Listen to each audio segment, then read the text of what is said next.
नमस्कार, जय भीम साथियों। दैनिक दस्तक पर आपका स्वागत है। मैं हूं आपका होस्ट जीपी गौतम। बाबा साहब के अनुयायियों के लिए विभिन्न राज्य सरकारों ने एक महत्वपूर्ण योजना निकाली है। अगर आप बाबा साहब को मानते हैं, बाबा साहब की बात मानते हैं और बाबा साहब के अनुयायी हैं और बाबा साहब से जुड़े जो तीर्थ स्थल हैं, सरकार की भाषा में कहें, जो बाबा साहब से जुड़े तीर्थ स्थल हैं, उनका भ्रमण करना चाहते हैं, तो साथियों इस स्टोरी में मैं आपके लिए पूरी तरह से स्टेप बाय स्टेप तरीका बताने वाला हूं, कैसे आप मुफ्त में बाबा साहब से जुड़े पंच तीर्थों का भ्रमण कर सकते हैं। बाबा साहब विश्व विभूति हैं, भारत रत्न हैं, संविधान निर्माता हैं, दलितों, पिछड़ों, वंचितों के मसीहा बताए जाते हैं और भी ना जाने कितनी उपाधियों से आप बाबा साहब को नवाज सकते हैं, वो भी साथियों उनके लिए थोड़ी है। बाबा साहब के योगदान को और बाबा साहब के जो अनुयायी हैं उनको अपनी तरफ आकर्षित करने के लिए केंद्र सरकार ने एक योजना निकाली है, जिसका नाम दिया है डॉक्टर भीमराव अंबेडकर पंच तीर्थ भ्रमण योजना। कुछ इस तरह का उस योजना का नाम है, जिसे राज्य सरकारों के द्वारा साथियों पूरा करवाया जा रहा है।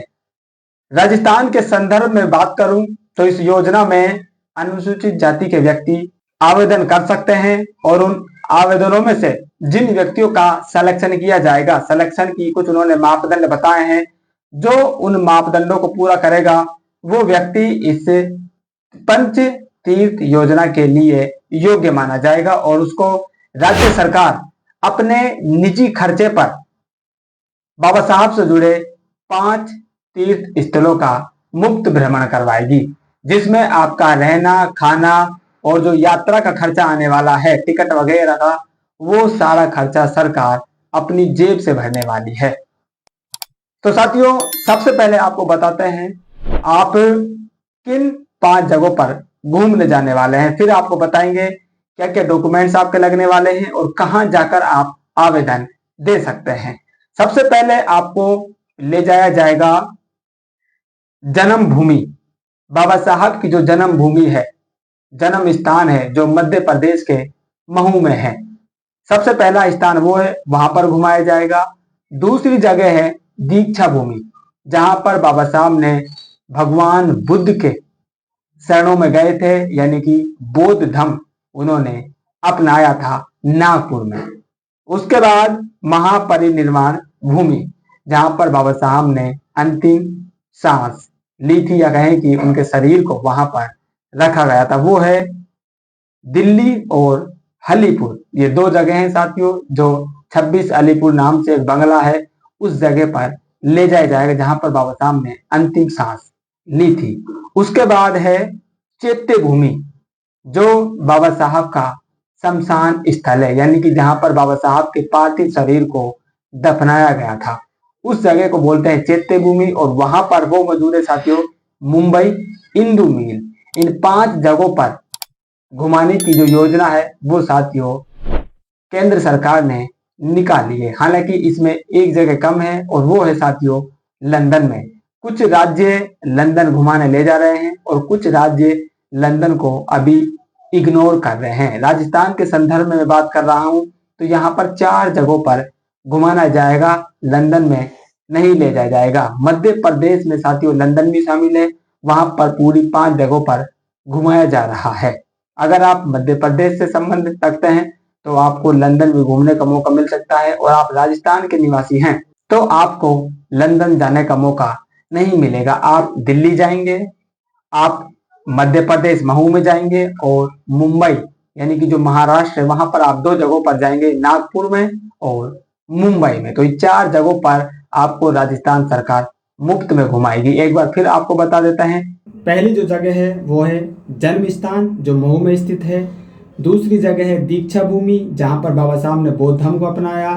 तीसरी वो जगह है जहाँ पर बाबा साहब ने अंतिम सांस ली, यानी कि 26 अलीपुर। और चौथी जो जगह है वो है चैत्य भूमि, जहाँ पर बाबा साहब के पार्थिव शरीर को दफनाया हुआ है, जो मुंबई में स्थित है। इन 4 जगहों पर साथियों घुमाने की पूरी योजना हर राज्य में मौजूद है। लेकिन जो 5वीं जगह है लंदन, जहां पर बाबा साहब ने शिक्षा ग्रहण की थी, वहां पर साथियों कुछ राज्य तो ले जा रहे हैं और कुछ राज्य वहां पर नहीं ले जा रहे हैं। जैसा आपको पहले बताया, मध्य प्रदेश में तो 5 जगहों पर घुमाया जा रहा है जिसमें लंदन शामिल है, लेकिन राजस्थान में सिर्फ 4 जगहों पर घुमाया जा रहा है। अब अगर आप राजस्थान और मध्य प्रदेश के अलावा किसी अन्य राज्य से संबंध रखते हैं तो आप उस संबंधित राज्य की सोशल जस्टिस डिपार्टमेंट की वेबसाइट पर जाएंगे तो आपको पूरी डिटेल साथियों मिल जाएगी, किन किन जगहों पर घुमाया जा रहा है और कैसे घुमाया जाएगा। आपको बता दें कि ये जो सारा खर्चा है, चाहे होटल का किराया लग रहा हो, चाहे खाने का खर्चा लग रहा हो, चाहे आप बस से जाएं, ट्रेन से जाएं या प्लेन से जाएं, ये सारा खर्चा राज्य सरकार वहन करने वाली है। कैसे वहन करने वाली है, कैसे सिलेक्शन होगा, अब साथियों आपको आगे बता रहा हूँ। जो व्यक्ति आवेदन करना चाहता है उस व्यक्ति के पास कुछ जरूरी डॉक्यूमेंट्स होने चाहिए। पहला उसमें जो कागज आता है वो है आपका आधार कार्ड। दूसरा आता है आपका मूल निवास प्रमाण पत्र, डोमिसाइल जिसको कहा जाता है, यानी कि आप संबंधित राज्य के मूल निवासी होने चाहिए। तीसरा आता है जाति प्रमाण पत्र, आप अनुसूचित जाति से आते हैं, इसको साबित करने के लिए आपके पास संबंधित राज्य का जाति प्रमाण पत्र होना चाहिए। चौथा आता है आपका आयकर इनकम सर्टिफिकेट, यानी कि आप कितना कमाते हैं। अगर आप आयकर दाता हैं तो आप इस योजना के पात्र नहीं माने जाएंगे, आपको आयकर दाता नहीं होना चाहिए, इसलिए आपको सरकार को अपनी आय साबित करने का डॉक्यूमेंट देना होगा जिसे आय प्रमाण पत्र कहा जाता है। पांचवा आपको देना है मेडिकल सर्टिफिकेट, यानी कि आप पे कोई गंभीर बीमारी नहीं है। इसको साबित करने के लिए आपको मेडिकल सर्टिफिकेट देना होगा जो 6 माह से ज़्यादा पुराना नहीं होना चाहिए। तो ये कुछ डॉक्यूमेंट्स हैं, कागजात हैं जो आपको जरूरी आवेदन पत्र के साथ संलग्न करने हैं, यानी कि शामिल करने हैं। और एक आध डॉक्यूमेंट साथियों जो आपको लगाने पड़ सकते हैं वो आप संबंधित जब जिले में जाएंगे वहाँ आप आवेदन करेंगे तो वहाँ से आप और पता कर सकते हैं, क्योंकि आवेदन करने का जो तरीका है वो साथियों ऑनलाइन भी है और ऑफलाइन भी है। ऑनलाइन आवेदन अगर आप करना चाहते हैं तो वहाँ भी सारी डिटेल्स आपको बता दी जाएगी, क्या क्या डॉक्यूमेंट लगाने हैं और कैसे आपको वो ऑनलाइन अटैच करने हैं। और अगर आप ऑफलाइन करना चाहते हैं तो ऑफलाइन आवेदन के लिए आप संबंधित जिले, जिस जिले के आप निवासी हैं उसके साथियों सचिवालय में जाकर या फिर आप नगर परिषद के डिपार्टमेंट में जाकर आप पता कर सकते हैं, या फिर कोई सरकारी कर्मचारी है आपका जो सामाजिक न्याय विभाग से संबंधित रखता है वो तो आपको जानकारी खैर दे ही देगा। आपके ज़िले में जो सामाजिक न्याय विभाग का ऑफिस है, कार्यालय है, दफ्तर है, वहाँ जाकर आप आवेदन कर सकते हैं और जानकारी भी जुटा सकते हैं कि भाई और क्या कागज़ इस तीर्थ स्थलों की भ्रमण के लिए हमको लगाने होंगे। वहीं से आपको एक आवेदन पत्र मिल जाएगा, उस आवेदन पत्र को भरकर आप वहीं पर लौटा सकते हैं। इसकी राजस्थान में साथियों बात करें तो 1 सितंबर लास्ट डेट है, उसके बाद कोई आवेदन स्वीकार नहीं किया जाएगा। इसलिए आपसे गुजारिश है आप जल्द से जल्द अगर इस योजना का लाभ लेना चाहते हैं तो आप संबंधित जिले में जाकर सामाजिक न्याय विभाग का जो दफ्तर खुला हुआ है वहां जाकर जानकारी जुटाकर आवेदन पत्र प्राप्त कर सकते हैं। और अगर आप वहां पर नहीं जाना चाहते हैं, ऑनलाइन प्रोसेस आप करने में माहिर है या आपके परिवार में कोई ऑनलाइन आवेदन आपका कर सकता है, तो आप ऑनलाइन सोशल जस्टिस डिपार्टमेंट की वेबसाइट पर जाकर आवेदन कर सकते हैं। आवेदन बिल्कुल मुफ्त है, कोई पैसा आपसे नहीं लिया जाएगा, सिर्फ आपको योग्यता यानी कि पात्रता पूरी करनी है और उन पात्रताओं को पूरी करने के लिए आपको वो जो कागज साथियों मैंने बताया 5-7 वो आपके पास होने चाहिए। उसके बाद एक लॉटरी निकाली जाएगी। लॉटरी साथियों कितनी निकाली जाएगी, कितने व्यक्ति चयनित किए जाएंगे, ये जिले की जनसंख्या के अनुपात में निकालने की बात कही जा रही है।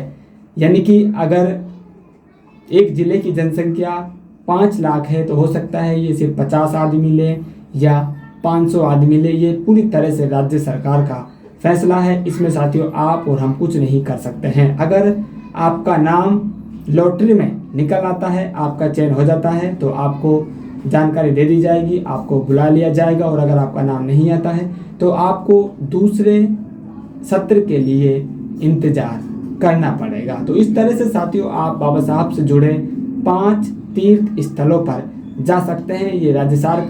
ये सरकार के शब्द हैं, और आपके शब्दों में कहें तो बाबा साहब से जुड़े ऐतिहासिक दर्शनीय स्थलों पर जाने के लिए आपके पास पैसा नहीं है और आप घूमना चाहते हैं, आपकी इच्छा है, आपका मन है, तो इससे बेहतरीन मौका आपको नहीं मिलने वाला है। आप जल्द से जल्द इस योजना का लाभ साथियों उठाएं और बाबा साहब से जुड़े जो दर्शनीय स्थल हैं उनको मुफ्त में बिल्कुल आराम से एसी के सफ़र में आप भ्रमण कीजिए। और अगर कोई आपको समस्या आए तो आप कमेंट करके हमको ज़रूर अवगत कराएं। तो मिलते हैं नई अपडेट में, तब तक के लिए जय भीम।